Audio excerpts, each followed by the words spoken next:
स्वागत है आपका आज के इस एक्सप्लेनर में। आज हम एक बहुत ही दिलचस्प लेकिन अक्सर नजरअंदाज कर दी जाने वाली चीज पर बात करने वाले हैं। जरा सोचिए, जब भी प्रकाश किसी चमकदार सतह से टकराता है तो असल में पर्दे के पीछे क्या चल रहा होता है। हम रोज सुबह उठकर आईने में अपना चेहरा देखते हैं, है ना? लेकिन जो हमें दिखाई देता है वो कोई जादू नहीं, बल्कि कुछ बेहद सटीक और अदृश्य नियमों का कमाल है। तो चलिए आज इन्हीं नियमों को डीकोड करते हैं। अब एक पल के लिए सोचकर देखिए, ठीक उस माइक्रो सेकंड में क्या होता होगा जब लाइट की एक बीम किसी शीशे से जाकर टकराती है। ये कोई रैंडम घटना नहीं है, इसके पीछे ज्योमेट्री के बहुत ही पक्के और सटीक नियम काम कर रहे होते हैं। तो सवाल ये है कि लाइट टकराने के बाद बर्ताव कैसे करती है। आइए इसे थोड़ा और करीब से समझते हैं।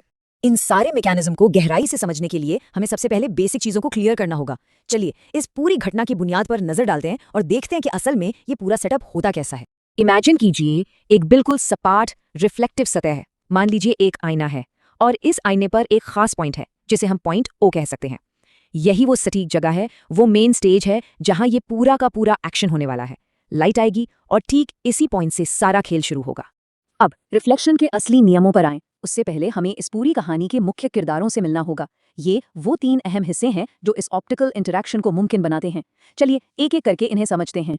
तो हमारा पहला किरदार है आगमन किरण, जिसे हम इंसिडेंट रे भी कहते हैं। ये बहुत ही सिंपल है। ये वो लाइट की बीम है जो सीधे सतह की तरफ आ रही है, बिल्कुल टकराने के लिए तैयार। आप इसे एंट्री लेने वाली किरण समझ सकते हैं। इसके बाद आता है हमारा दूसरा किरदार, और यही चीजें दिलचस्प होने लगती हैं।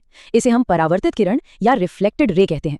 जब आगमन किरण पॉइंट ओ पर टकराती है तो टकराने के तुरंत बाद जो लाइट बाउंस होकर वापस लौटती है, बस वही ये परावर्तित किरण है। और आखिर में हमें इमेजिन करनी है एक सामान्य रेखा यानी नॉर्मल लाइन।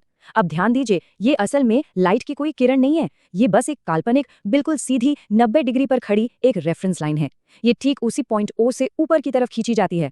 आगे के सारे गणित को समझने के लिए ये लाइन बिल्कुल जरूरी है। यहाँ एक बहुत ही जरूरी रिलेशन बनता है। एक अंदर आने वाले रास्ते पर जो एंगल बनता है उसे हम आगमन कोण या एंगल ऑफ इंसिडेंस कहते हैं, और ठीक उसके दूसरी तरफ बाहर जाने वाले रास्ते पर परावर्तित कोण बनता है। लाइट की पूरी जर्नी को इन्हीं 2 एंगल्स के जरिए नापा जाता है। किरदार उनके नाम से जब हमारे सारे तो हम उस पहले और सबसे जरूरी नियम का पर्दाफाश कर सकते हैं जिसे ये सारी किरणें फॉलो करती हैं। ये है परावर्तन का पहला नियम, और ये नियम एक बेहद सिंपल लेकिन बहुत ही खूबसूरत मैथमेटिकल सच है। आगमन कोण हमेशा परावर्तित कोण के बराबर होता है। इसका सीधा सा मतलब ये है कि जिस एंगल पर लाइट सतह से आकर टकराती है वो बिना किसी शर्त के बिल्कुल उसी एंगल पर वापस भी लौटती है। इसे ऐसे समझिए जैसे आप किसी एकदम सपाट दीवार पर एक रबर की गेंद फेंकते हैं।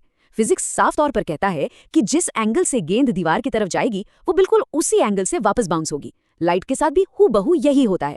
ये नियम कभी नहीं बदलता, बिल्कुल फिक्स है। खैर, पहला नियम तो एंगल्स का हिसाब किताब रखता है, लेकिन दूसरा नियम क्या करता है? परावर्तन का दूसरा नियम इन सारे एलिमेंट्स के बीच के एक बड़े स्पेशल रिलेशन यानी उनकी जगह और स्थिति को कंट्रोल करता है। ये नियम हमें बताता है कि इस पूरे इंटरैक्शन का हर एक हिस्सा एक ही फ्लैट सरफेस या यूं कहें कि एक ही तल पर मौजूद होता है। अगर सिंपल शब्दों में कहें तो आगमन किरण, परावर्तित किरण और वो जो हमारी नॉर्मल लाइन थी, ये तीनों हमेशा एक ही प्लेन में होती हैं। इसका मतलब क्या है? इसका मतलब ये है कि ये तीनों चीजें कभी भी अपनी जगह से मुड़कर या टेढ़ी होकर किसी तीसरे डायमेंशन में नहीं भागेंगी। ये बिल्कुल एक सीध में रहती हैं, एकदम ऐसे जैसे आपने इन तीनों को किसी कागज के एक ही पन्ने पर एक साथ ड्रॉ कर दिया हो। है ना कमाल की बात?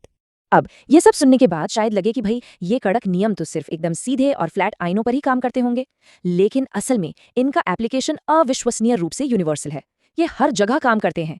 जी हाँ, ये नियम हर तरह के शीशों पर लागू होते हैं, चाहे वो हमारे घरों का समतल दर्पण हो या फिर वो उत्तल और अवतल दर्पण यानी कॉन्वेक्स और कॉन्केव मिरर्स।